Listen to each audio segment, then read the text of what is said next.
नमस्कार दोस्तों, आपका स्वागत है हमारे YouTube चैनल आर्ट ज्ञान कला में।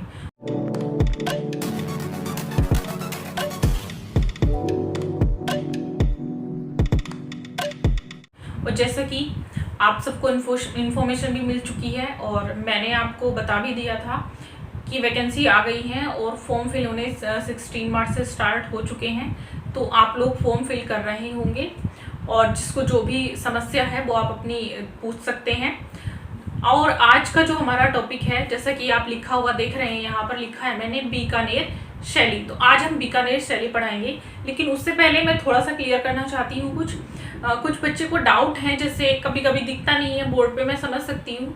तो बच्चों, मैं आपको बता देती हूँ, बोल के समझाती हूँ एक एक चीज़, और अगर फिर भी कोई प्रॉब्लम है तो आप मेरे साथ शेयर कर सकते हैं उस प्रॉब्लम को। और एक अपनी स्क्रीन को थोड़ा जूम करके रखा कीजिए तो आपको बोर्ड का थोड़ा क्लियर दिखाई देगा। वैसे मैं आज थोड़ा बड़ा लिखने की कोशिश करूंगी जिससे आपको समझ में आए।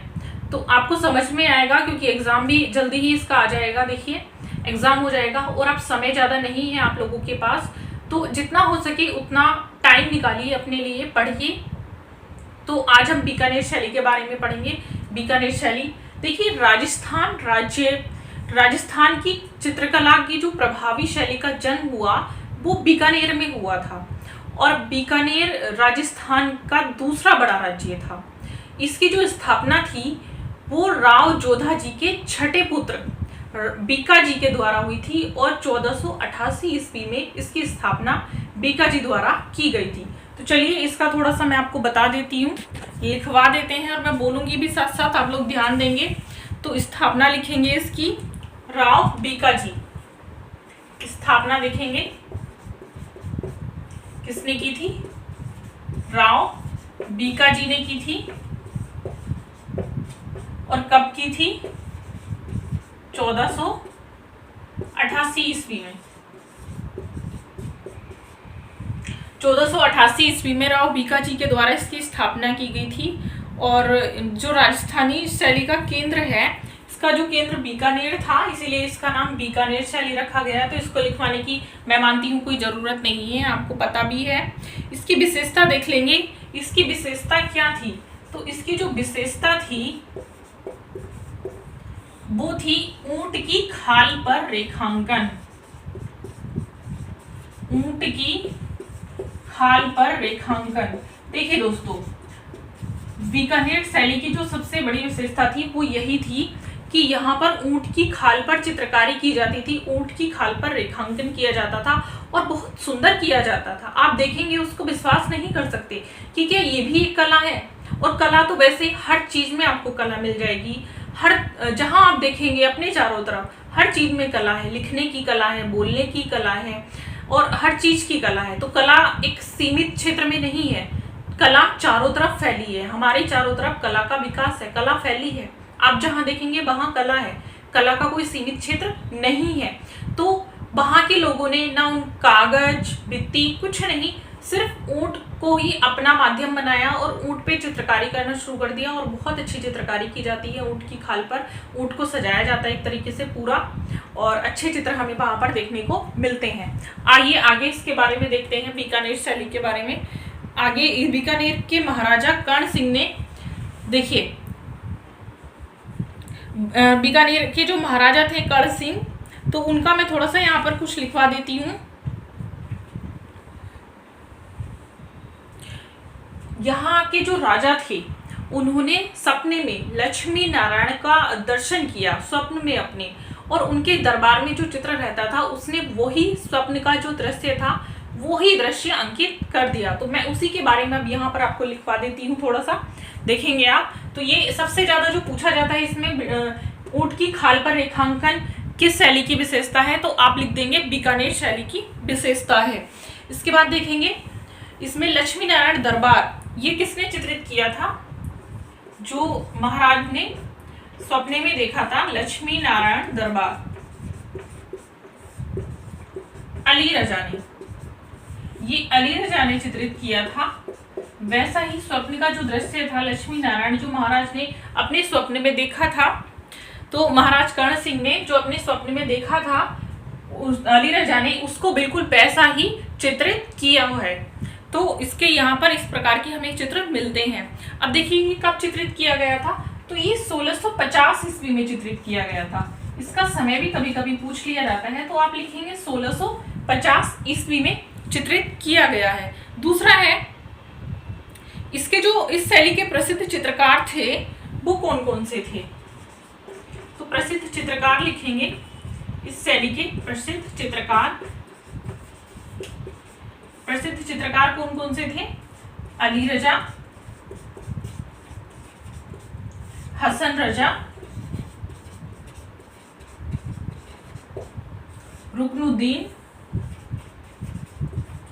एक रुकनुद्दीन यहाँ का चित्रकार था, रुकनुद्दीन, और नूरुद्दीन। ये इसके प्रसिद्ध चित्रकार थे और इन सब में सबसे ज्यादा प्रसिद्ध अली रजा और हसन रजा को माना जाता है। और इसकी जो प्रभावित शैली थी, बीकानेर जो जिस शैली से प्रभावित थी वो थी मुगल शैली। ये है सबसे ज्यादा मुगल शैली से प्रभावित रही है।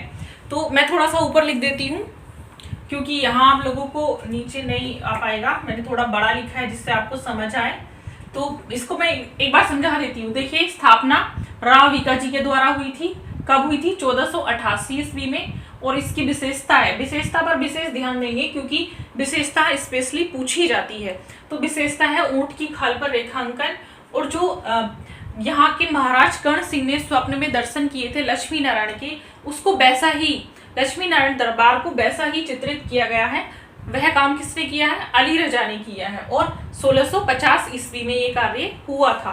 प्रसिद्ध जो चित्रकार था इसका वो था अली रजा, हसन रजा, रुकनुद्दीन और नूरुद्दीन। मेनली दो का नाम आता है ज्यादा, अली रजा और हसन रजा का, लेकिन मैंने इसमें आपको 4 लिखवा दिए हैं। ठीक है, पूछ लिया जाता है तो चारों ही प्रसिद्ध हैं इसके चित्रकार। तो आगे हम ऊपर लिखते हैं, जो इसकी प्रभावित शैली थी वो मुगल थी।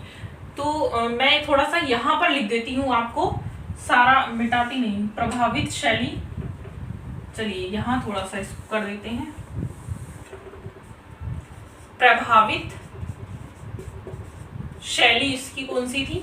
मुगल शैली का प्रभाव सबसे ज्यादा था। मुगल शैली प्रभावित थी, यह मुगल शैली से प्रभावित थी।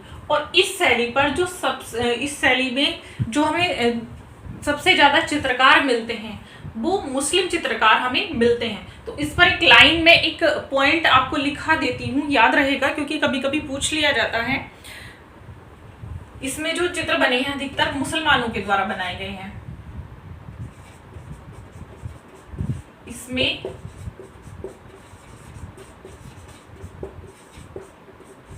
अधिकांश जो चित्र बने हैं वो मुसलमानों ने बनाए हैं।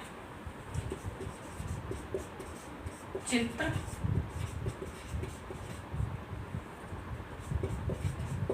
मुसलमानों के द्वारा या मुस्लिम चित्रकारों द्वारा बनाए गए हैं। ठीक है,